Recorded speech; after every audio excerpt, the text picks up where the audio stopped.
ተመታ። በጣም የሚያሳዝነው መመታቱ አይደለም።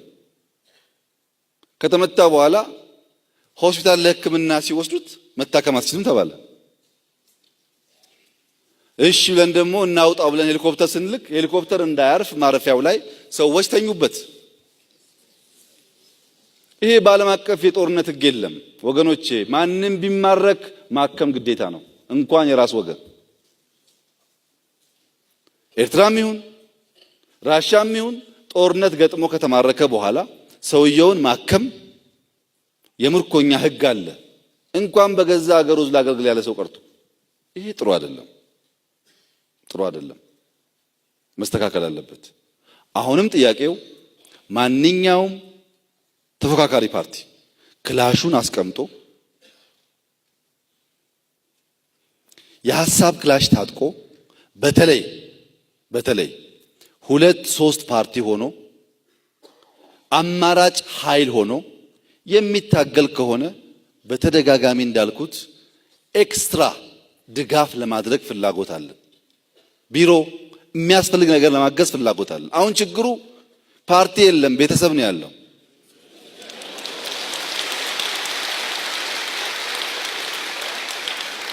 ሰብሰብ ብንበል ኢትዮጵያ 80 ፓርቲ አትችልም፣ አቅሙም የላትም። 80 ሐሳብም ዓለም ላይ የለም። በሐሳብ ከሆነ 2-3 እንሁንና ጠንከር እንበልና ቢሮም ምናምን ተሟልቶ አንደኛ አንዱ 50 ያሸንፍ አንዱ 50 ያሸንፋል፣ አንዱ ኦሮሚያ ያሸንፍ አንዱ አማራ ያሸንፋል። እየተያያዝን መሄድ እንችላለን። 80 ከሆነ 80 ሚኒስቴር የለም ታውቃላችሁ፣ 20 ነው ያለው። አይሆንም። ይሄን ማስተዋል እና ማድረግ ያስፈልጋል። እኛ እኮ ጨረስን፣ እድሜ ልካችንን ታገል ማግኘት የምንፈልገውን ነገር እንደ ፓርቲ አሳክተናል ማለት እንደ ስልጣን የሚታሰብ ከሆነ እኛ የምንፈልገው ሀገር ግንባታ ነው። ሀገር ግን ብቻችን አንገነባም፣ ምንገነባው ከወገኖቻችን ጋር ነው። ስለዚህ ወንድሜ ጥያቄ ትክክል ነው። አሁንም ለውጊያ የምታስቡ ሰዎች ተው ባካችሁ፣ ክላሻችሁን አስቀምጡና እንነጋገር። በውይይት በምክክር በምርጫ ሀገር እንምራ። የኢትዮጵያ መንግስት መምራት አልቻለም የሚሉ ሰዎች እኮ አሉ። እንዴት መሰላችሁ? ባለፉት 1 ወርና 2 ወር ስለ ኢትዮጵያ ለውጥ መንግስት ዓለም የተናገረውን ያክል ላለፉት 20 ዓመታት ላይናገር ይችላል። ዓለም የገባውን ለውጥ የማይገባን ሰዎች ምክንያቱም እንደሆነ ልንገራችሁ። 2 ቤተሰቦች አሉ ገጠርና ከተማ የሚኖሩ። የገጠር ተወልዶ ያደገው ልጅ ቤተሰብ ጥየቃ ከተማ ይመጣል። ከተማ መጥቶ ከቤተሰብ ልጅ ጋር ወክ ሲያደርጉ መኪና ሲያይ ይደነብራል። ጥሩምባ ሲነፋ ይጮሃል። ፎቅ ሲያይ ቆሞ ይቀራል። መኪና ከሩቅ እየመጣች እንደሆነ ሲያይ ለመሻገር ይፈራል፣ አይሄድም። ከተሜው ፋራ ያይስቅበታል፣ ያልገባው ሞኝ ያይስቅበታል።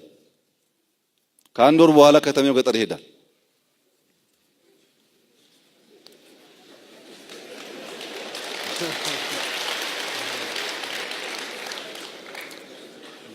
ጦጣም ሲያይ አንበሳ መጣብኝ ይላል። ዝንጀሮም ሲያይ ነብር መጣብኝ ይላል። ጫካው ኮሽ ባለ ቁጥር እባብ ነደፈኝ ይላል።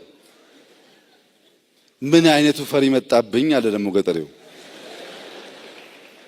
ዝም ብሎ መታሰር መገረፍ ምናምን የለመን ሰዎች መንግስት ያንን ስተው የደከመን ከመሰለን ስተናል።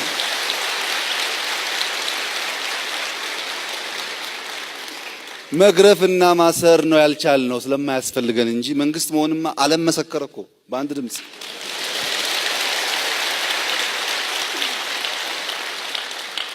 ይሄ መሳት አይጠቅመንም፣ ለሁሉም አይጠቅምም። መስተካከል ይኖርበታል። ሰላም ያስፈልጋል። ለሰላም ከልብ መስራት እንፈልጋለን። ከዚሁ ጋር ተያይዞ የወልቃይት ራያ፣ ሲዳማ አካባቢ፣ ደቡብ ብዙ ቦታ ሶማሌ ክልል የወረዳ የዞን የክልል የምናምን ጥያቄዎች ይነሳሉ። ላለፉት ዓመታት ሲነሱ ቆይተዋል። ምላሽ አላገኙም። መንግስት ምን እያለ ነው የምትሉ ሰዎች ነበራችሁ። ጥያቄው የትም ይነሳል። ይሄ ችግር በውል ስላልገባኝ እኔ አያችሁ ጀማሪ አይደለም ፍሬሽ እኮ ነኝ። አልገባኝም። ስላልገባኝ ከ40 ሰው በላይ ምሁራን ያሉበት ኮሚሽን አቋቁሜያለሁ። አጥኑ ይሄን ነገር ምንድነው እየተባለ ያለው? ምን ብናደርግ መፍትሄ ይመጣል? አጥንታችሁ ለፌዴሬሽን ምክር ቤት አቅርቡ። ይሄ ጥናት እስከሚጠና ድረስ ምንም አይነት ጥያቄ አንቀበልም፣ አናስተናግድም። ምክንያቱም ጥያቄን እየወለደ የሚያጋድለን ሳይሆን ዘላቂ መሆን አለበት። ዛሬ ይሄኛውን እዛ ስመልስ ይሄኛው ተቀማ ብሎ እዚህ ሲዋጋ ከሆነ ዋጋ የለውም። ከመለስን የማያዋጋ መሆን አለበት። ከመለስን የማያጣላ መሆን አለበት። ያ ደግሞ እንዲሆን ጥናት ያስፈልጋል፣ ዕውቀት ያስፈልጋል። እያወራን ያለነው ጉዳይ ቀላል ነገር አይደለም። ሁለተኛው ያው እናንተ እንኳን መምህራን ናችሁ አትሉም፣ ግን ተፎካካሪዎች አሁን ያለው መንግስት፣ አሁን ያለው ፓርላማ፣ አሁን ያለው ፌዴሬሽን ምክር ቤት አባላት ተአማኝነት የላቸውም። 100% አንድ ፓርቲ ነው የያዘው እያሉ ነው። ሰምታችኋል። እንደውም አንዳንዶች የሽግግር መንግስት ብለው በዲሞክራሲ ስርዓት ውስጥ እኮ ሁሉም መንግስት ሽግግር ነው። በየ5 ዓመቱ ስለሚሸጋገር አንዴ ጀምሬዋለሁ እስከ ምርጫ ታገሱ ብያቸዋለሁ። ታውቃላችሁ። አሁን የትም ቦታ ጥናት ቢጠና ለምሳሌ የዶክተር ጥላዬ ወረዳ መጨረሻ የሚያጸድቀው ፌዴሬሽን ምክር ቤት ነው። መጀመሪያ አናምንበትም ተአማኝ አይደለም እያላችሁ አሁን ይሄንን ፍርድ ደግሞ ስጥ እንዴት ትላላችሁ? ለፍርድ እኮ አይበቃም። ለፍርድ እንዲበቃ ምርጫው ዲሞክራሲያዊ ሆኖ ትክክለኛው ኃይል ከመጣ በኋላ ሚዛናዊ ነገር እንፍረድ ነው የሚባለው። አሁን ገና ካሁኑ ሁሉም ጋር ጥያቄ ጠይቄ አሯሩጬ ሽብር ልፍጠር ከተባለ ግን ቅድም እንዳልኩት ቀላሉ ነገር አገር ማፍረስ ነው። አገር እናፈርሳለን። ቀላል ነው እሱ። ከባዱ ማልማት ነው፣ ድካም ስላለ መታገስ ያስፈልጋል። ጥያቄው ትክክል አይደለም፣ ውሸት ነው፣ አይገባም፣ ይገባል። እዛ ውስጥ አልገባም እኔ። ይጠና፣ ህዝብ ይምከር፣ ይታይ። በእውቀት ላይ ቆመን መልስ እንስጥ። ሳናቅ ብንመልስ ነገ መልሶ የጠብ መነሻ ስለሚሆን የኢትዮጵያ ህዝብ ይሄን ጉዳይ በትዕግስት ማየት ይኖርባቸዋል ብዬ አስባለሁ። ከዚሁ ጋር ተያይዞ ስለ ሚዲያ፣ ስለ ኤርትራ ሰላም ድርድር እና ስለ መከላከያ መውጣት የተነሳ ሐሳብ አለ። የኤርትራና የኢትዮጵያ የሰላም ድርድር ጉዳይ ኮንፍሊክት ትራንስፎርሜሽን ይባላል። በቴሪ ያለ ያልተተገበረ ግን በተግባር ያሳካነው ትልቅ ድል ነው። የኢትዮጵያና የኤርትራን ሰላም የሚጠብቁት ፕሬዝዳንት ኢሳያስና እኚኛው ሰውዬ አይደሉም። የኢትዮጵያ ህዝብና የኤርትራ ህዝብ ነው። የኤርትራ ህዝብና የኢትዮጵያ ህዝብ ወንድማማች መሆኑን፣ አብሮ ቢሰራ አብሮ ቢነግድ የሚጠቀም መሆኑን፣ ከልማት እንጂ ከጸብ ትርፍ እንደሌለው እያየና እያወቀ ሲሄድ ሁለቱ ሰዎች ቢፈልጉም አይጣላም። ዋናው ትኩረት ህዝቡ ላይ ነው። ሌላው ጉዳይ ግን ንግድ፣ ኢኮኖሚ፣ ቦርደር በሚመለከት ሁለታችንም በሚኒስትሮች የሚመሩ ኮሚሽን አቋቁመን ኮሚሽን እንኳን አይደለም ስሙ ቲም አቋቁመን ጥናት ስናጠና ቆይተናል። ከታረቀን ታውቃላችሁ ገና ጥቂት ጊዜያችን ነው። ባለፈው ለምን ተጋጨን፣ ምን ብናደርግ ግጭት እንቀንሳለን፣ ንግዳችን ምን ይሁን፣ ወደባችን ምን ይሁን ብለን እያጠናን ነው። አብዛኛው ነገር መግባባት ላይ ደርሰናል። ፈር እየያዘ ሲሄድ እንፈራረማለን ብዬ አስባለሁ። የደበቅነው ምስጢር ግን የለም። የትኛው ነዳጅ አለና የሚደበቀው ባካችሁ? በሰላም እንፍታ ችግራችንን ያልነው በአደባባይ የሚታወቅ ነገር ነው። ለትግራይና ለኤርትራ ህዝብ ሰላም አናስተምርም። የትግራይና የኤርትራ ህዝብ በዘመን መካከል ግጭትና ጦርነት ምን እንደሆነ ያውቃል። ልጆቹን ገብሮበታል። አይፈልገውም። ሰላም ነው የሚፈልገው። ሁለቱም ህዝብ በሰላም ማደግ መለወጥ ይፈልጋል። አብሮ ማደግ ይፈልጋል። ያን እናውቃለን። እሱ ላይ የምንሰራው ማለት ነው። በሚዲያ ብሔር ተኮር ጥቃት የሚባለው አሁን የምናገረው ለሚዲያ ሰዎች ነው። ለሚዲያ ሰዎች ነው። የሚዲያ ሰዎች በትግራይ ክልል የሆኑ 10 20 30 ወንጀለኞች ጥፋተኞች ሰዎች ስላሉ እንዳለ ትግራይን የሚመለከት ጉዳይ በየቀኑ ሚሳኤል የሚመስሉ ቃላቶች ብንጠቀምና ብናጠቃው የገዛ ወንድማችንን ከማጥቃት ያለፈ ትርፍ የለውም። የትግራይ ህዝብ አገሩን ይወዳል፣ ሰው ይወዳል። በኢትዮጵያዊነት ጉዳይ አይደራደርም እንዳይመስላችሁ። ገብሮበታል፣ ያውቀዋል እኮ። ኢትዮጵያዊነትን ለመጠበቅ በዘመን መካከል ዋጋ የከፈለ ህዝብ ነው። ግን አሁን ችግር የሆነው ምንድነው? ትግራይ ያለው ሰው የአማራውን ቁስል አያይም። አማራ ያለው ሰው የትግራይን ቁስል አያይም። ኦሮሚያ ያለው ሰው የሶማሌን ቁስል አያይም። ሁሉም የራሱን ቁስል ያካል እንደ ጅብ። ትክክል አይደለም እንደዚህ። እዛ ያለው ወንድሜ ነው ምንድነው እያለ ያለው ብሎ ጊዜ ሰጥቶ ማድመጥ ያስፈልጋል። የትግራይ ሽማግሌዎች እና አንዳንድ ሰዎች ሳናግር በጣም ሀዘን ይሰማኛል። ይሄ ሀገርና መንግስት ቢያንስ ባለፉት 100 ዓመታት እንኳን ስንትና ስንት ወራሪ ለመከላከል ትግራይ ምድረ በዳ የሆነችው በውጊያ ነው። ይሄ ሁሉ ዋጋ የከፈለ ህዝብ፣ ስንት ሺህ ልጅ የገበረ ህዝብ የሆነ ሰው አጠፋ ብላችሁ ዙሪያውን በሙሉ ልትወጉን ልታጠፉ እንዴት ትሰራላችሁ? አሁን እንደዛ የምናስበው እንደዛ ይፈለጋል። በዚሁ ለወንድሜ የሚነግርህ መከላከያውን እኔ አውጥቼ የሆነ ጠላት መጥቶ ትግራይን 1 ሜትር ማጥቃት ይፈልግ መንግስት ቢተኛ እመነኝ የአማራ ሚሊሻ አይተኛም።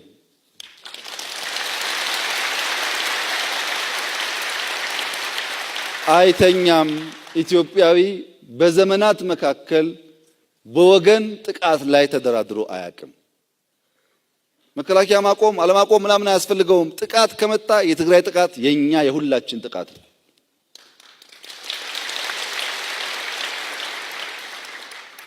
ግን የሚዲያ ሰዎች ነገር ሲያባብሱ ሌላውም አብሮ እንዳይሄድ ቆም ብሎ ማየት ያስፈልጋል። የሃይማኖት አባቶች፣ መምህራን ነገር በማስተዋል እንዲሆን ስራችሁን ስሩ እንጂ ትግራይም፣ አማራም፣ ቤኒሻንጉልም፣ ኦሮሚያም ሁሉም ተባብሮ በመኖር የሚለወጥ እንጂ በመዋጋት የሚጠቀመው ጥቅም የለም።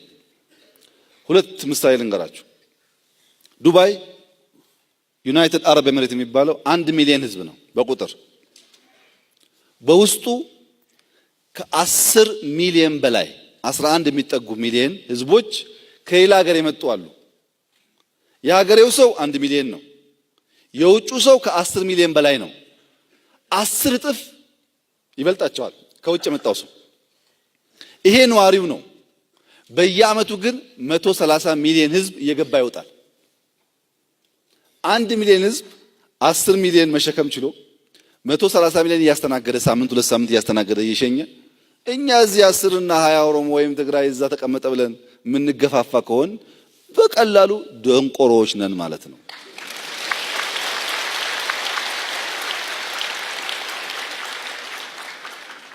እኛ ሱዳን አጣበን። ሱዳን 1 ሚሊዮን ገደማ ኢትዮጵያውያን አሉ። ካርቱም ብትሄዱ ኢትዮጵያ ብቻ ነው።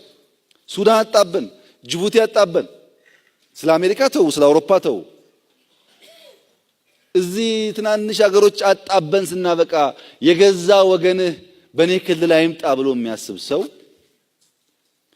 ልንገርህ ያፈናቅላል። መቼም ግን አይለወጥም። ምክንያቱም እዚህ አልተፈታም፣ ጭንቅላቱ አልተፈታም። አሜሪካን ተመልከቱ። እስከ 9/11 የሚባለው የአልቃይዳ ጥቃት ጊዜ ድረስ በከፍተኛ እድገት ላይ ያለች ሀገር ናት። 9/11 ከመጣ በኋላ ለውጊያ 1.7 ትሪሊዮን ዶላር አወጣች አሜሪካ። 1.6 ትሪሊዮን ዶላር ማለት የዚህ ሩብ አፍሪካ ቢመጣ አፍሪካን ገለባብጠው ነበር። ሩቡ ለልማትና እርዳታ ሲሆን እጇን ሰብስባ ለመግደል ሲሆን ግን መነዘረችውና አሸነፈች ወይ ተጠቀመች ወይ ካላችሁ ግምገማው የተለየ ነው። በውጊያ ማሸነፍ የለማ። በሚሳኤል ማሸነፍ የለም የጊዜ ጉዳይ ነው እንጂ ትሸነፋለህ። አንድ ሁለተኛ 9/11 ጥቃት ሲመጣ ከዚያ በፊት አሜሪካ መሄድ ቪዛ ችግር አልነበረም። ሰው አፕላይ ያደርጋል ይሄዳል። ክፍት ሀገር ነው አገሩ። ከመጣ ሁሉ ገንዘብ ይሰበስባል። በባንክ 50 ሺህ 100 ሺህ ማንቀሳቀስ ችግር አልነበረም። አሁን አሜሪካ ውስጥ $5,000 ከሱ ወደ እኔ ከመጣ ፍላግ ያነሳል ባንክ ላይ። ማን ነው $5,000 ያንቀሳቀሰው? ለምን? አሸባሪ ነው የሚል ሐሳብ በውስጣቸው አለ። ልጅናና ነው፣ ለሕክምና ነው፣ ለልማት ነው የለም፣ ሁሌ ጥፋት ነው ብቻ ስለሚያስቡ ቪዛውም ዝግ ሆነ። ቪዛ ዝግ ሲሆን ዕውቀት አይፈስም ወደ ውስጥ። ቪዛ ዝግ ሲሆን ሀብት አይፈስም ወደ ውስጥ። በዚህ መንገድ ደግሞ ወጪ ያለ ውጊያ ያለ በየጊዜው የአሜሪካን ፓወርና ካፓሲቲ እየቀነሰ ሄደ። ክፍት መሆንና መቀበል ሀብትም ዕውቀትም ያመጣል እንጂ ጉዳት የለውም። እንኳን እርስ በርሳችን ለሌላውም ቢሆን። መፍትሄው ግን ምንድነው? ጠላቱን ያለየ ችግር ያለየ ሰው መፍትሄ ያመጣ። 10 ሰው ፍለጋ የትግራይ ህዝብን ጠላቴ ብሎ ካሰበ 15 ሰው ፍለጋ የአማራ ህዝብን ጠላቴ ብሎ ካሰበ ጠላቱን አለየም ማለት ነው፣ ወይም ችግር አለየም ማለት ነው። ችግር ካለየ ደግሞ መፍትሄ የለም፣ አይመጣም። መቀራረብና መነጋገር ያስፈልጋል። በሱ ውስጥ መፍትሄ እናመጣለን። አሁን ያለው ጩኸት ይረግባል፣ ጊዜያዊ ነው፣ አይምሰላችሁ። ሆያ ሆዬ ነው። ሆያ ሆዬ ለቡሄ ይሰራል እንጂ አይሻገርም። አገር ከሆያ ሆዬ በላይ ናት። ስለዚህ ረጋ ብለን ነገር ማየት ያስፈልጋል። ይሄ የሚዲያ ጉዳይ ዋይት ግሬይ ብላክ የሚባል ፕሮፓጋንዳ አለ። ዋይት ፕሮፓጋንዳ ማለት እኔ ኤኬሌ የሚባል ሰውዬ ከዚህ መስሪያ ቤት ብዬ የማወጣው ማስታወቂያ ወይም ንግግር ነው። በተደጋጋሚ ሊነገር ይችላል፣ ግን ሶርሱ ይታወቃል። ግሬይ ፕሮፓጋንዳ የሚባለው ከየት እንደመጣ አይታወቅም፣ መርፍ ይወረውራል። አሁን በሶሻል ሚዲያ የምታዩት ማለት ነው። ማን የጻፈው ከየት አመጣው አይታወቅም። የፈለገውን ነገር ጽፎ ተቀባዩም ከየት ነው አይልም፣ ሰጪውም ሆን ብሎ ደብቆ ይለቀዋል። ህዝብና ህዝብ ያጋጫል። ጥቅም ያለው የመሰላችሁ ሰዎች ካላችሁ ደጋግማችሁ አስቡ። በዚህ መንገድ ማሸነፍ ፋሽኑ አልፏል። አሁን ማሸነፍ የሚቻለው በልማት በስራ በፍቅር ብቻ ነው እንጂ ሰውና ሰው ያጣላው እዛ ውስጥ የማገኘው ነገር አለ ብሎ ማሰብ ስህተት ነው፣ ኋላ ቀርነት ነው። የሚዲያ ሰዎች በአንክሮ ማስተዋል ይኖርባቸዋል። ኢትዮጵያውያንን ከኢትዮጵያውያን በማጋደል የሚገኝ ትርፍ ስለሌለ። መከላከያን በሚመለከት መከላከያ እንግዲህ የት መቀመጥ አለበት፣ ለምን መቀመጥ አለበት፣ መቼ መቀመጥ አለበት የሚለውን የሚወስን አካል አለ። የሴኩሪቲ ካውንስል ያ ያላስተላለፍን በሚመለከት ትጥቅም በሚመለከት ጊዜያዊ ትሬትና ፖቴንሻል ትሬት የአሁን ጠላትና የይሆናል ጠላትን ተንትኖ አስተላለፍ ያስቀምጣል። ከትግራይ የዛላምበሳን ድንበር ለመክፈት ስንሄድ ስመለስ ተናግሬ ነበር። ያስታውሱ እንደሆነ ወታደሩ ያለበት ሁኔታ አሳዛኝ ነው። ወታደሩ ያለበት ሁኔታ በጣም ከባድ ነው። ሰብሰብ አድርገን ማሰልጠን ማዘመን እንፈልጋለን። አሁን የምንሰጋበት ነገር ብዙ አይደለም፣ የሚያሰጋን ነገር የለም፣ ያለውን ነገር ስለምናውቅ ማለት ነው። ያ ካልሆነ ወታደር እዛ ቢቀመጥም ሞራል አልባ ስልጠና አልባ ወታደር ተዋግቶ አያሸንፍም። ከምንም ነገር ጋር ትስስር የለውም። ያስታውሱ እንደሆን ዛላምበሳ ደርሼ የመጣው ቀን በሚዲያ ተናግሬያለሁ። ከአሁን በኋላ ፎከስ የምናደርገው ስልጠና ነው ምናምን ብዬ ተናግሬ ነበር። ምንም ከአሁን ጋር ትስስር የለውም። እስካሁን የቆየው አዋጅ ስናወጣ፣ ሪፎርም ስንሰራ፣ ስትራክቸር ስንሰራ ነው። ግን እንዳሉት የሚዲያ ሰዎች ሮንግሊ ስለሚወስዱ ህዝብ ያዘናጋሉ እንጂ ከአሁን ጋር ጉዳይ ትስስር የለውም። ትግራይ ስትወረር ትምህርት ላይ የነበርን ሰዎች ትምህርታችን ትተን ትዳራችን ህይወታችን ትተን ሄደን ግማሾቻችን ሞተን ግማሾቻችን እንደተከላከልነው ሁሉ ነገም በትግራይም ይሁን በጋምቤላ በሶማሌም ይሁን በቤኒሻንጉል የሚያጋጥም ችግር ካለ እኔ በኢትዮጵያውያን ጥርጣሬ የለኝም። የጋራ ኃላፊነት ስለሆነ በትዕግስትና በማስተዋል ማየት ጥሩ ነው። የመከላከያን ጉዞ ማደናቀፍ ትክክል አይደለም። መንግስት መጠየቅ ይቻላል። ምን ያረክ ነው? ስጋት አለን እዚህ ጋር ጠብቀን ማለት ይቻላል። ከዛ ያለፈው ግን ወታደሩን እረፍ ህዝብን አትነካም በመባሉ ነው እንጂ ግጭት ሊያመጣ ይችላል። ሰው ሊሞት ይችላል። በራስ ኃይል ጉዳት ከደረሰ ደግሞ ጥፋት ነው። ለምንድን ነው እንደዛ ያደረግነው? አምና መከላከያ በአምቦ ለማለፍ ሲሄድ የአምቦ ወጣቶች ሲዘጉበት የአምቦ ወጣቶች ጨፍልቆ ያልፋል።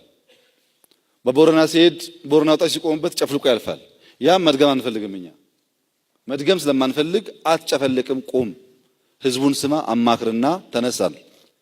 የየትኛውም ጫፍ የኢትዮጵያ ህዝብ ግን ማወቅ ያለበት የፌዴራል መንግስት ሰራዊቱን ከአንድ ጫፍ አንድ ጫፍ ማንቀሳቀስ አብሶሉት ፓወር ነው ያለው። የማንም ምክር አያስፈልገውም። ከአንድ ጫፍ አንድ ጫፍ ሲያንቀሳቅስ ከትግራይም ይሁን ከጋምቤላ አንዲት ሜትር ቦታም ብትሆን ጥቃት እንዳይደርስባት መከላከልም ግዴታው ነው። ኢኳሊ ማለት ችግር ካጋጠመ ትግራይ ክልል መከላከል ዋነኛ ስራው ነው። ጋምቤላ ካጋጠመ ዋነኛው ስራው ነው። እንቅስቃሴ የሚደረግበት ግን በርካታ ነገሮች አሉ፣ የሚነገሩም የማይነገሩ። አሁን ለምሳሌ ሌላ ቦታ አደጋ ይደርስብን ቢሆንስ፣ የጋራ ፕሮጀክታችን ሊጠቃ ቢሆንስ የምናውቀው ነገር አለ? ስንዘጋጅ በኔጌቲቭ ማየት ብቻ ሳይሆን ሌላም ነገር ሊኖር ይችላል ብሎ ማሰብ ጥሩ ይሆናል እንጂ በፍጹም አሁን ከሚወራው ወሬ ጋር የሚያያዝ ነገር አይደለም። የትግራይ ህዝብን አሳልፈን የሚሰጥበት ልብም አእምሮም ሞራልም የለንም። እንደዛ እናደርግም የለንም። በዛ አይን ቢታይ ጥሩ ይሆናል። ሚዲያዎችም ሚናቸውን እንደዛ ቢጫወቱ በጣም ጥሩ ይሆናል። አካል ጉዳተኞችን በሚመለከት ትኩረት አልተሰጠም ያሉት እህቴ ትክክል ነው።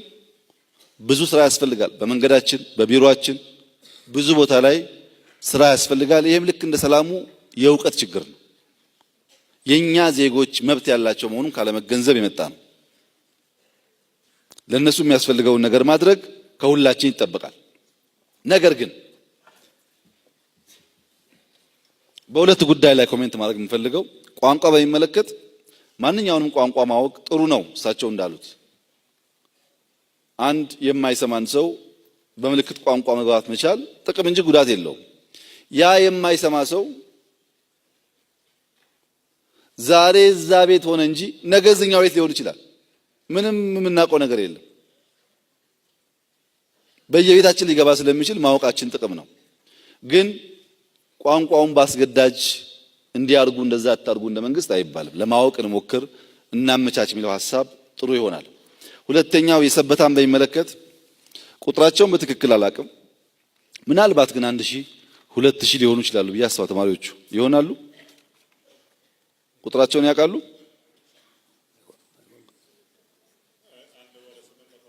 ስምንት መቶ 1000 እንኳን አይሞላም። አሁን ለዚህ መንግስት መጠየቅ የለበትም። ሰበታ ውስጥ ቢያንስ 100 ፋብሪካ አለ። ቢያንስ 10 ሰው ለአንድ ፋብሪካ ምሳ ማብላት ምንድናት? ገና እኮ ነው ይቀጥላል። ይሄ ጉዳይ እየቀጠለ የሚሄድ ነው።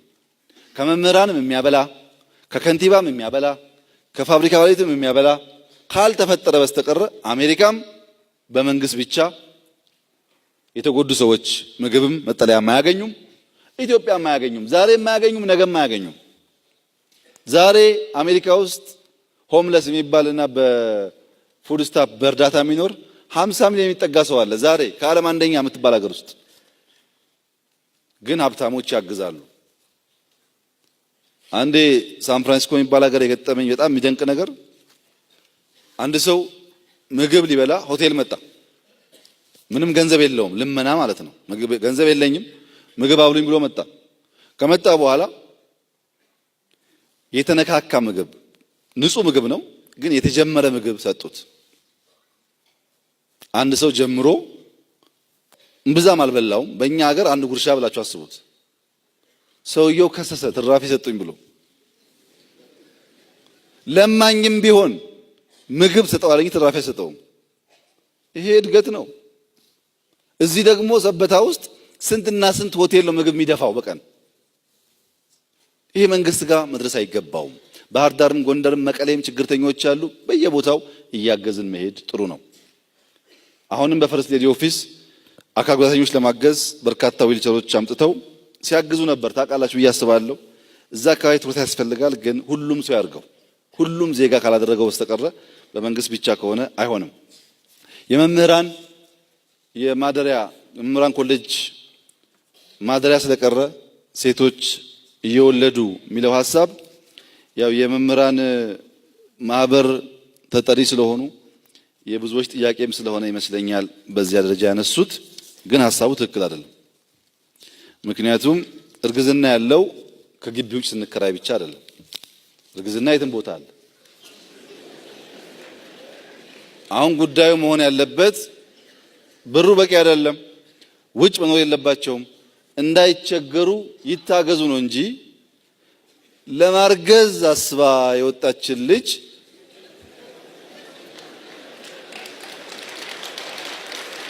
ቤት በመስጠት መከላከል አይቻልም። ይሄ ጉዳይ ወደ ኋላ ግብረ ገብነት ጋር መሄድ አለበት። እርሶ እንዳሉት ከማን እንዳረገዘች ማታቅ ከሆነ ሳትፈቅድ ከሆነ ተደፍራለች ማለት ነው። ስንት ሴት ነው ተደፍሮ ከሶ ከነዛ መምህራን ተራ ሰዎች አይደሉም፣ አርሶ አደር አይደሉም፣ ተምረው ሊያስተምሩ ኮሌጅ የገቡ ሴቶች ናቸው አይደለም? ያውቃሉ ማለት ነው ህግ። ከነሱ ስንቱን የከሰሰው ተደፍሬያለሁ ብሎ ፈቅዳ ደግሞ ከሆነ ካምፕን ብናስገባ አይቀርም። እሱ ሐሳቡ ነው ችግር ያለበት። መታገዝ አለባቸው፣ እስማማለሁ። 400 ብር ትንሽ እስማማለሁ። ግን ከእርግዝና ከጥፋት ጋር መያያዝ ስናጠፋ ኤክስኪውዝ መሆን የለበትም። ሰው መተን ስናበቃ መንግስት እንዲህ ስላደረገ ነው ካል ትክክል አይደለም። ጥፋቱን በራሱ እንትን ማየት ጥሩ ይሆናልና የወጡበት ምክንያት እርስዎ እንደሚያውቁት በርካታ መምህራን ለማስተማር ካለ ፍላጎት የቦታ ችግር ምን ይሁን እንዴት እንመልሰው ትምህርት ሚኒስቴር አጥንቶ ያቀርብና ያኔ እናየዋለን። ምን ማድረግ እንደምንችል በጥናት መልስ እንሰጣለን። ነገር ግን ከሚያጋጥሙ ችግሮች ጋር በቀጥታ አናያይዘው። እንደዛ ከሆነ ችግር ስለሚሆን አዲስ አበባ ውጭ ያሉ ሁኔታዎች ያሳስቡናል ያሉት የአዲስ አበባ መምህር ያው አዲስ አበባ ያሳስበናል። ጦርነት ነጋሪ፣ ግጭት ነጋሪ ሚዲያዎች፣ ግለሰቦች ካሉ የትም ቦታ ያሳስባል። በእርግጥ አሜሪካ ያሉ ሰዎች ኢትዮጵያ ለመምጣት ጭራሽ እንዲህ የምንሰበሰብ የምንነጋገር አይመስላቸውም። በየቀኑ ውጊያ ላይ ይመስላቸዋል። አንዴ ሳልሰማ ከዛ ደውለው እንደዚህ ቦታ እኮ ችግር አለ ይሉኛል። አዲስ አበባ ደግሞ ያለ ሰው አሁን ትግራይ ቢሄድ፣ አማራ ቢሄድ፣ ቤኒሻንጉል ቢሄድ አገር ያለ አይመስለውም። እዚህ ሆኖ ፌስቡክ ስለሚያይ ማለት ነው።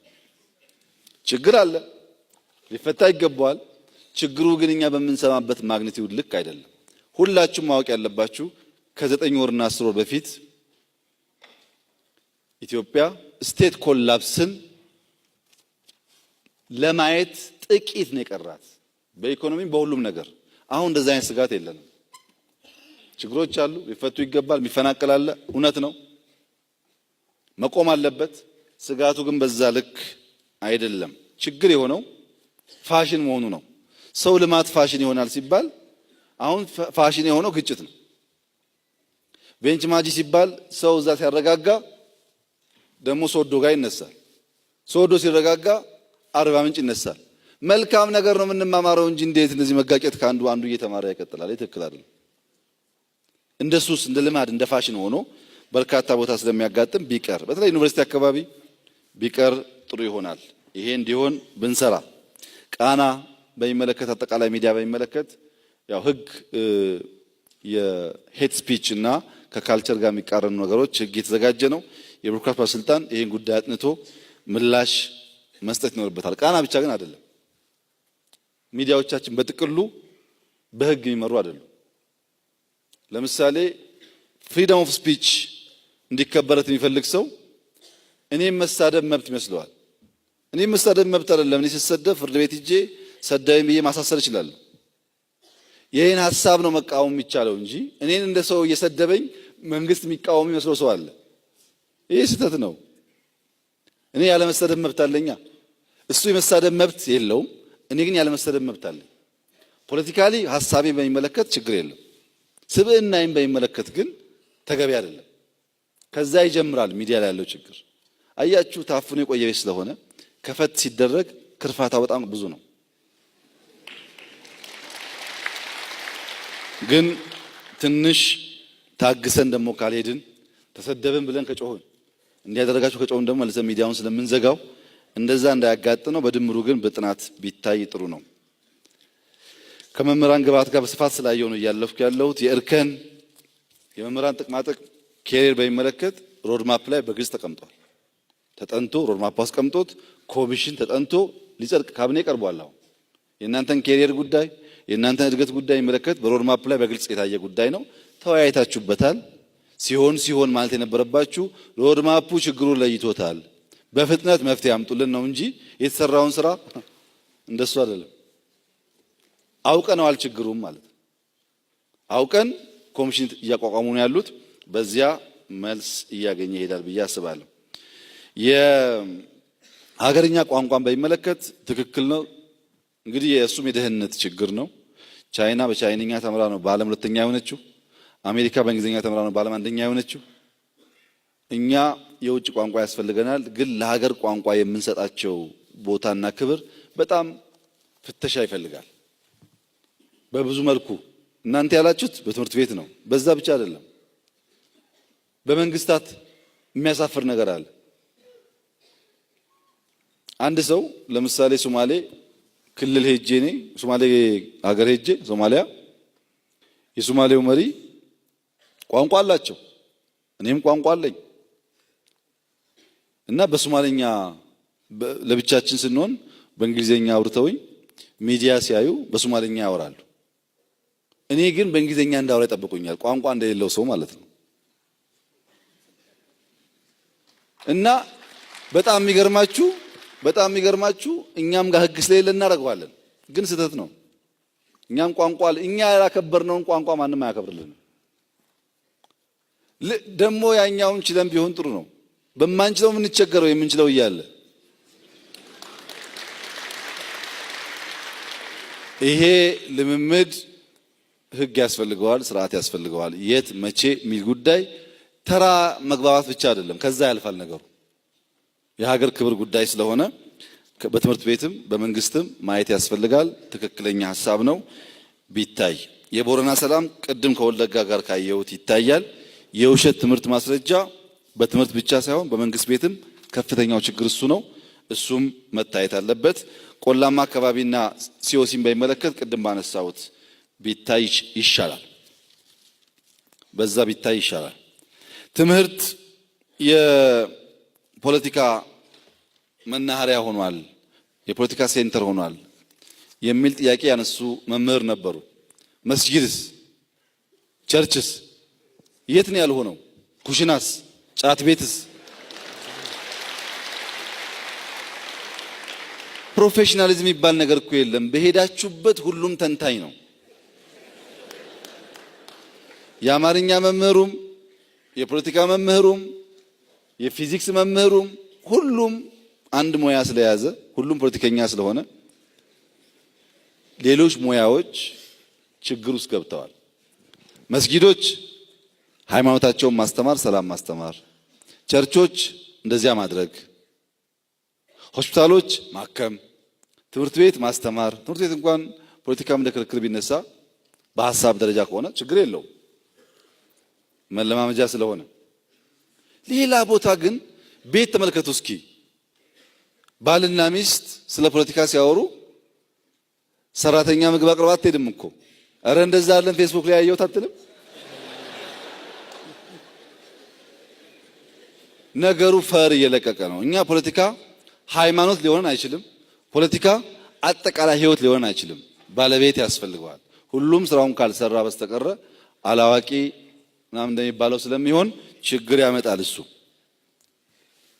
እኛ የፖለቲካ ተሳትፎ ለምሳሌ መከላከያ ብቻ የነበረውን ሁሉም የደህንነት ተቋማት የፖለቲካ የፓርቲ አባላት እንዳይሆኑ፣ ኃላፊዎች የፓርቲ አባላት እንዳይሆኑ ከሪፎርም በኋላ እየሰራን ነው። ወይም ስራችሁን ወይም ፓርቲያችሁን የፓርቲ አባል ሆናችሁ የሴክሬታሪ ተቋም መምራት አትችሉም፣ ምክንያቱም ገለልተኛ መሆን ስለማትችሉ ብለን ጀምረናል። የሚቀሩ ነገሮች ካሉ ወደፊት እያደጉ ይሄዳሉ። ሁሉስ ፖለቲካ ከገባ ግን አገር ስለሚያፈርስ ቢታይ የሚለው በጣም ትክክለኛ ሐሳብ እና ሁሉም ጋር መሆኑን ቢታሰብበት ጥሩ ነው። መምህራን ጋር የሚያያዘውን እያለፍኩ ነው። ቅድም ስላነሳው ከትምህርት መሻሻል እና ሃይ ስኩል የሚያስተምሩ ሰዎች ወረቀት እያላቸው ኮሌጅ ማስተማራቸው የሚለውን ጉዳይ ቅድም ባየሁት ሐሳብ ቢታይ ጥሩ ነው። ተግባቦት በሚመለከት በደንብ አድርገው አስቀምጠዋል እህቴ በርካብ ላይ ያለውን በጣም ወሳኝ ነገር ነው። ተግባቦት ማለት 93% በንግግር ሳይሆን በነን ቨርባል በጀስቸር ብቻ ሰው ኮሙኒኬት ያደርጋል። ብዙ በመናገር ማሳመን ከምንችለው በላይ በነን ቨርባል በትንሽ ነገር ሰው ማሳመን ይቻላል። ኮሙኒኬሽን ወሳኝ ነው። አለመነጋገርም ችግር ነው፣ አለመቀራረብም ችግር ነው። ከዚያ ሲያልፍ ግን ለግንኙነት ለተግባቦት የሚሰጠው ቫልዩም ከፍ ያለ መሆን አለበት። ያ ካልሆነ ችግር ነው የሚለው ሐሳብ ትክክል ነው። ከሚሰበሰብ ገንዘብ ጋርና ከቦንድ ጋር የሚያያዝ ሐሳብ ተነስቷል። ህዳሴ ግድብ እንጨርሰዋለን።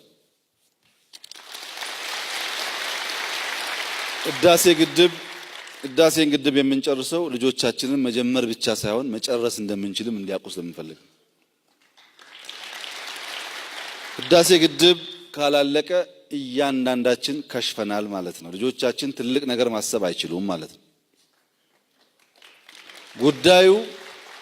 ጉዳዩ ኢነርጂ ብቻ አይደለም፣ ከዛ ያልፋል። ከሱዳን ጋር ከግብጽ ጋር በሰላም በንግግር በውይይት ማንንም ሳንጎዳ ልማታችን ይቀጥላል።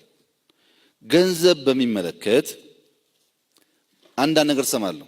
ለህዳሴ ያወጣነው ካልተመለሰ ስራ አንሰራም፣ ካልተመለሰልን የሚል በተለይ መምህራን ሲሆን ያሳፍረኛል። ሌላ ሰው እንኳን ሲሆን ችግር የለውም። ይሄ ትክክል አይደለም። አንደኛ ህዳሴን ከጀመርን ጀምሮ ከዲያስፖራ ከባለ ሀብት ከመምህር ከሰራተኛ ከምናምን ከሁሉ ከአርሶ አደር የሰበሰብነው ማክሲመም 12 ቢሊዮን ብር ነው የሚሆነው። እዛ ያፈሰስነው ግን አሁን 100 ቢሊዮን ገደማ ደርሷል። ኢሚንት ናት ማለት ነው 10%። እንደው ህዳሴን ጀምራችሁ ጨርሳችሁ እናንተ እኛንም ብላችሁ እያሰባችሁ እንዳይሆን ብዬ ነው። እናንተ በአጠቃላይ ኦሽን ውስጥ ጠብ አድርጋችኋል። ያቺ ጠብታ ግን ራሷ ኦሽን ናት፣ ታስፈልጋለች። ከሌለ ነገር ስለምታወጡ የኛ ብላችሁ ስለምታወጡ አምናችሁ ስለምታወጡ ሳንቲም መባከን የለበትም። ትክክል ነው። ለዚያ እኮ ነው ህዳሴን ገምግመን ችግር ያለበትን ነገር ያ ሁሉ ውጣ ውረድ ውስጥ የገባ ነው እኮ ገንዘብ እንዳይባክን ነው። ወደፊት ይዋጣል አይዋጣ መዋጣት አለበት፣ ማዋጣትም አለባችሁ እኔም እናንተም። ነገር ግን እናንተ የምታዋጡትን ሰው ገንዘብ የሚያባክን ሰው የሚሰርቅ ሰው ካለ የጊዜ ጉዳይ እንጂ ይዋረዳታል። እሱም ማወቅ አለበት። እንዳይበላ አላዋጣም ግን ህልም እንዳላይ አልተኛም እንደማለት ነው። እንተኛለን፣ ህልሙን እንጋፈጣለን፣ እናዋጣለን። እንዳይሰረቅ ስርዓት እናበጃለን፣ እንዳይሰረቅ እንቆጣጠራለን። እየጀመርን የምንተው አገርና ህዝቦች መሆን የለብንም። እያረምን እየተማርን የምንቀጥል መሆን አለብን። እንደዚያ ካላችሁ ታክስ ማትክፈሉ ይሰረቃል እኮ እሱም የለም፣ ግብር ላይ ሰርቆት የለም። እንደዚያ ካላችሁ ምግብ ቤት ሄዳችሁ አትብሉ። ምግብ የውሸት ዘይት ነው የሚሰሩት ምግብ ቤቶች። እንደዛ ካላችሁ አትጠጡ። ወተት አትግዙ፣ ውሃ ይቀላቀልበታል። እንደዛ ካላችሁ ከቤታችሁ አትውጡ። መንጃ ፈቃድ የሌላቸው ሰዎች መንገድ ላይ ገጯቸዋል።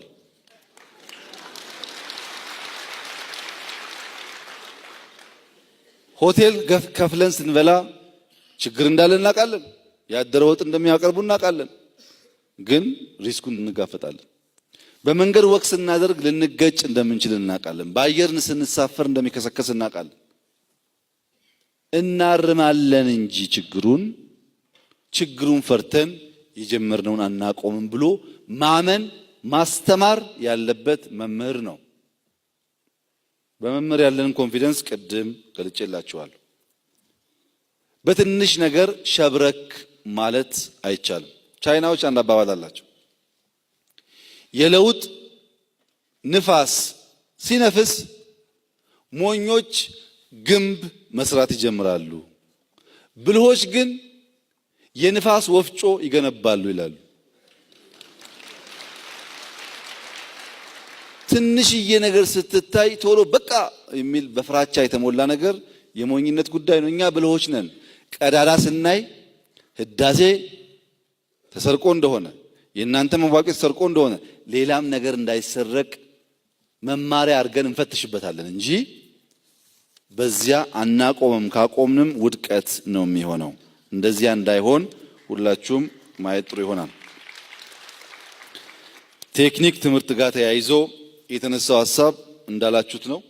እዛ ውስጥ ቅድም ባልኩት ቢታይ ጥሩ ይሆናል። በጥቅሉ ለትምህርት ትኩረት ሰጥተናል፣ ለመምህራን ትኩረት ሰጥተናል። ማሳያዎቹ ቅድም ያልኳቸው ናቸው። የሚቀሩም በርካታ ጉዳዮች አሉ። ከደሞዝ ጀምሮ እያጠናን ሀገር አቅም በፈቀደ መጠን እየመለስን ያለን። ሰላም በሚመለከት ከመከላከያ በላይ ነምበር 1 አምባሳደር እናንተ ናችሁ። ፍቱት። ትግራይና አማራ ያላችሁ መምህራን ደብዳቤ ተጻፉ። የሰላም ዋጋ እኮ እንዴት ነው? ልጆችን አስተምር እንጂ እንዴት ለጦርነት እናውጃለን ብላችሁ ደብዳቤ ጻፉላቸው። እዛም እዚህም ያላችሁት ይማራል ልጅ። ሁሉም ጦርነት ነጋሪ ጎሳሚ መሆን የለበትም። ደግሞ ቢፈጠር አይዋጋም። የሚጮኸው ሁሉ እኮ አይዋጋም። እንደዛ እንዳይሆን ሰላማችሁን ጠብቁ፣ ሰላምን አስተምሩ። በመንግስትና በስቴት መካከል ያለ ልዩነት አስተምሩ። መንግስትን መስደብ ይቻላል፣ ሀገር መስደብ አይቻልም። መንግስትን አለመፈለግ ይቻላል፣ ሀገር አለመፈለግ ግን አይቻልም። ቢቻል ኖሮ አሜሪካ ያሉ ልጆች ለምን አርፈው አይቀመጡም? በዓለም አንደኛ ያደገ ሀገር እየኖሩ ነጋ ጠባ እዚህ የሚጨቃጨቁት ለምንድን ነው? ሀገር ነው። በቃ ትብ ተቀብሮበታል። መቀየር ቀላል ነገር አይደለም። እንኳን ኢትዮጵያውያን ውጭ ያሉ ልጆቻቸውም አልቻሉም። እዛውን ስለኛ ይጨነቃሉ፣ ያስባሉ፣ ይጽፋሉ። ስለዚህ ሀገር እንጠብቅ። መንግስት ካልሰራ እንኮርኩም፣ እንቆንጥጥ፣ እንቀይር። በምርጫም ችግር የለውም። ሀገርና መንግስት ግን አንቀላቀል። ምክንያቱም ኢትዮጵያ በጣም ከባድ ነገር ነው የሚፈጠረው። ሀገር በሚመለከት በቀላሉ መፍትሄ የሚያገኝ አድርገን ባናስብ ጥሩ ነው። እብሪት፣ ትምኪት፣ ስድብ፣ ይሄ ሁሉ የሰነፍ ቋንቋ ነው። ገላለሁ፣ አሸንፋለሁ፣ ወጋለሁ ስንፍና ነው። እሱን ትተን እንዴት ሰላም አመጣለሁ፣ እንዴት ልማት አመጣለሁ። ይከርማችኋል። አንዳንድ ሀገራት ስንነጋገር አይ ለኛ ይበቃ እኮ አለን፣ ግን ለልጆቻችን ካልተዘጋጀን ይላሉ። እኛ በልተን ማናድር ሰዎች ራሳችን ለማብላት ካልተጋን የቀጣዩ ይቅርና ማለት ነው። ሰዎች ግን ለልጆቻቸው ያስባሉ። ያ እንዳይሆን ለሰላም ፎከስ እንስጥ። የትምህርት ጥራት የሁላችንም ትጋት፣ ማንበብ፣ መመራመር፣ ማየት፣ ማስተዋል፣ ማጤን ይሻል። ይሄ እንዲሆን መምህራን የኔ መምህራን በእኔ ላይ ተጽዕኖ እንዳሳደሩት በእናንተ ልጆችም አሳድራችሁ ሀገር የሚመሩ ሰዎች መፍጠር የእናንተ ሚና ይሆናል። ይህንን እያደረግን ስንሄድ የምንፈልጋት የምንወዳት ሁላችን የምንጓጓላት ኢትዮጵያን መፍጠር ይቻላል። ደግሞ ኢትዮጵያ የምታጓጓ አገር ነች፣ የምታድግም አገር ነች፣ የምትለወጥም አገር ነች። ኢትዮጵያ በዘመናት መካከል ጠላት ሳይገጥማት ወደ ኋላ የሚጎታት ሳይገጥማት ቀርቶ አያውቅም። ቆማ ግን አታውቅም። አሁንም አትቆምም።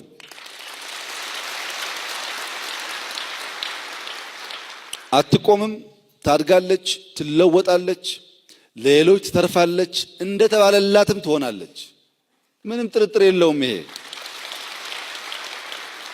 ይሄን የማንፈልግ ሰዎች ግን የማናልፍ ሰዎች ስላልሆን ስለምናልፍና ታሪክ ስለሚወቅሰን ከክፉ ነገር ወደ መልካም ነገር ተመልሰን ወንድምን ከመውቀስ መደገፍን፣ ከመስደብ መመረቅን፣ ከመክፋት ማቀፍን እንማር። ስልጡን ለመሆን ፌስቡክ መጠቀም ብቻ ሳይሆን አጠቃቀሙንም ማወቅ ያስፈልጋል። መምህር ለመሆን ዲግሪ መያዝ በቂ እንዳልሆነ ሁሉ ማትማቲክስን ማወቅ ብቻውን በቂ እንዳልሆነ ሁሉ አንድ ማትማቲክስን የሚያውቅ ሰው እንዴት እንደሚያሳውቅም ኢኳሊ ካላወቀ በስተቀረ ለራሱ ያውቃል። መምህር መሆን ግን አይችልም። መምህር ለመሆን ማወቅና ማሳወቂያ መንገዱንም ማወቅ ይፈልጋል። አዋቂና ቴክኖሎጂስት መሆን ፌስቡክ አካውንት መክፈት ሳይሆን ምን እንደምናነብና እንደማናነብ ምን እንደምንጽፍና እንደማንጽፍ ካላወቅን በቴክኖሎጂ አጥር ውስጥ የምንውል መሀይሞች እንጂ አዋቂዎች መሆን አንችልም።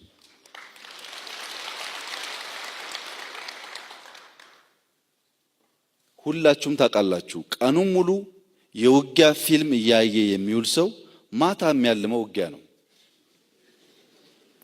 ይሄ ሳይንስ ነው፣ ተራ የልምምድ እውቀት ነው። ቀኑን ሙሉ ጋርቤጅ ወሬ እየሰማ እያነበበ የሚውል ሰው ጋርቤጅ ነው የሚያልመው። ሰው መሆን አያልምም። ሰው መሆንን አያልምም። አሁን ባለው ቴክኖሎጂ ብዙ ማስተማሪያ ጉዳዮች አሉ፣ እውቀት አለ፣ ጥበብ አለ። እሱን እንፈልግ። ተመልከቱ እስቲ ቤስት የሚባል ሌክቸር በአርቲፊሻል ኢንተለጀንስ በውሃ ሳይንስ የተሰጠ በጣም ቤስት የሚባል አዋቂ ሰው ሌክቸር ዩቲዩብ ላይ ብታዩት ተመልካች የለውም። በተለይ ከኢትዮጵያ የማንም መንገደኛ ተነስቶ ተንታኝ ሲሆን ግን እሱን ለማየትና ለመስደብ ለመርገም ጊዜ ይባክናል። እዛ ተመልከቱ አለ ዳታው ምን ያክል ኢትዮጵያዊ ዩቲዩብ ላይ ገብተው ትምህርት ፈላጊ ናቸው የሚለው ቀላል ነው። ጌጁ የሚታይበት ቻርት ኢትዮጵያውያን ዩቲዩብ ከገቡ ስድብ ለማየት ዘፈን ለማየት ሌክቸር ለማየት አይደለም። ፉኩያማ የሰጠውን ሌክቸር የማያይ የሆኑ ሰዎች ፉኩያማ እንዲህ ያለ ብለው የዋሹትን ለመስማት ጊዜ የሚያባክን ህዝብ ነው። የእውቀት ሶርስ የእውነት ሶርስ መፈለግ ላይ አልደረስንም። ያ እንዲመጣ ሁላችንም ተግተን መስራት ይኖርብናል። እቺን ታላቅና ድንቅ ሀገር ማሸጋገር የሁላችን ኃላፊነት መሆኑን ማሰብ አለባችሁ። የመጨረሻው ኢትዮጵያን በሚመለከት የምትወድቅ የምትፈርስ ይመስለን ሰዎች ካለን አጼ ምኒልክ ታሟል ተብለው በቆዩባቸው ዓመታት መንግስትም ባይኖር ኢትዮጵያ አልፈረሰችም። አጼ ዮሐንስ ጣሊያን መጥቶ 5 ዓመት ሲሄዱ ሲመለሱ አገር አልፈረሰም ጠብቋቸዋል። ታውቃላችሁ። አጼ ኃይለ ሥላሴ ጠቅላይ ሚኒስትር መለስ ታመው ከዚያም አልፈው እስኪቀበሩ በነበረበት ጊዜ ሀገር አልፈረሰም አልነበሩም። ለወራት ኮሳቸው አቶ ኃይለ ማርያም ደሳለኝ ለቅቅ ያለው ካሉ በኋላ 45 ቀን መንግስት አልነበረም፣ ሀገር አልፈረሰም። ኢትዮጵያን ያቆማት ኢህአዴግ አይደለም፣ መንግስት አይደለም። ኢትዮጵያን ያቆሙ በጣም ብዙ ሚስማሮች አሉ። በቀላሉ የሚፈርስ ሀገር አድርጋችሁ አትውሰዱት።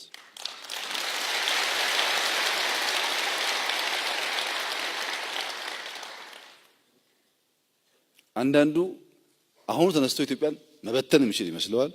አንዳንዱ ደግሞ አሁን ስልጣን ቢያገኝ ኢትዮጵያን እንደ ወርቅ በወርቅ ማድረግ የሚችል ይመስል። ሁለቱም ውሸት ነው፣ አይሆንም።